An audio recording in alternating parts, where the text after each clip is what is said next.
মানে তাও আমরা বন্ধু ছিলাম, ক্লাসে মোটামুটি পড়া পারতো আবার পারতো না।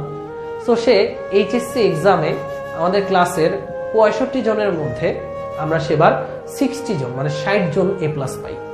তো ও ওর আশানুরূপ রেজাল্ট করতে পারে না, ও পাইছে হচ্ছে 4.5 এর উপরে।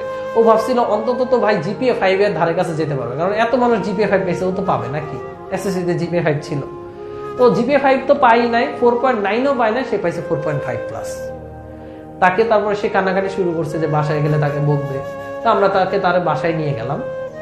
বাসায় যাওয়ার পর ওর বড় ভাই, ওরা একটু নিম্ন মধ্যবিত্ত ফ্যামিলির, তোর বড় ভাই গ্যারেজে চাকরি করে, গ্যারেজে কাজ করে, বাসের যে গ্যারেজগুলো আছে ওখানে মিস্ত্রির কাজ করে। তোর বড় ভাইও বলতেছে তোর যে রেজাল্ট আসছে, তোরে কালকে থেকে আমি গ্যারেজে নিয়ে যাবো, তোর পড়াশোনার দরকার নেই, কারণ প্রাইভেট ভার্সিটিতে পড়ানোর মতো টাকা আমাদের কাছে নাই, তোকে গ্যারেজে নিয়ে যাবো, গ্যারেজে কাজ করবি। তো ও খুব কষ্ট পাইছে, ও খুব হতাশায় ছিল। তো আমরা বুঝা শোনায় দিয়ে রাতের বেলা আসছি বাসায়, এসে আমি ওকে ফোন দিছি, কিরে কি অবস্থা? ও বলতেছে যে ঠিক আছে, সব ঠিকঠাক আছে, ভাল লাগতেছে না আমার, আমি একটু, আমার ফ্যামিলি মন খারাপ, আমার একটু হতাশ লাগতেছে, এটা বলে ফোনটা রেখে দিছি। এরপর অ্যাডমিশন সিজন, আমরা পড়াশোনা শুরু করছি, পড়তেছি, আর ওর খবর তেমন নেওয়া হয়নি। তো ঢাকা ইউনিভার্সিটিতে যখন এক্সাম হয় তখন ওর সাথে একবার কথা হইলো যে এক্সাম কেমন দিছিস, বলছে ভালো দেই নাই। পরে ফোন দিলাম রেজাল্টের দিন, ওর চান্স আসেনি, ও ঢাকা ভার্সিটিতে চান্স পায় নাই। তো মেরিটের বাইরে কোনো কিছুই আসে না, ও 4.5 চান্স পায় নাই। তো আবার অনেকদিন চলে গেল, ওর সাথে কথা নাই। হুট করে দেখি সে আমাকে মেসেজ দিছে সাস্টের রেজাল্টের পর। SUST Shahjalal university of science and technology, সে শাহজালাল ইউনিভার্সিটিতে 34তম হয়েছে, 34তম।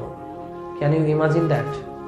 আমাদের সময় সাস্ট একটা ড্রিম ছিল, এখন হয়তো গুচ্ছ করে অনেকের মনে হইতে পারে যে ভাই সাস্ট কেমন কি জানি না, বাট আমাদের 2015 সালে সাস্ট স্টুডেন্টদের একটা ড্রিম ছিল যে সাস্টে সিএসসি পড়বে, কারণ তখন সাস্টে সিএসসি থেকে ম্যাক্সিমাম স্টুডেন্ট দেখতাম বাংলাদেশ থেকে গুগলে যাচ্ছে।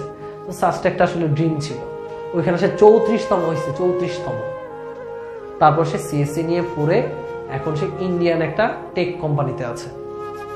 তো তার সাথে আমার পরবর্তীতে কথা হওয়ার পর যেটা বুঝলাম, সে যখন হতাশ ছিল ঢাকা ভার্সিটির এক্সাম, সে তো রেজাল্টের পর হতাশ ছিলই 4.5 পর। এরপর যখন ঢাকা ভার্সিটি এক্সাম দিল, তখন সে যখন ধারে কাছে নাই কারো, আমি যখন চান্স পেলাম, সে আরো হতাশায় ডুবে গেল। হয়তো বা তার বাসা থেকে অনেক কথাবার্তা বলা হয়েছে তাকে যে গ্যারেজে কাজ করা, আর কোথাও দিতে হবে না, বাট আলটিমেটলি সে এই হতাশাকে শক্তিতে রূপান্তর করছে।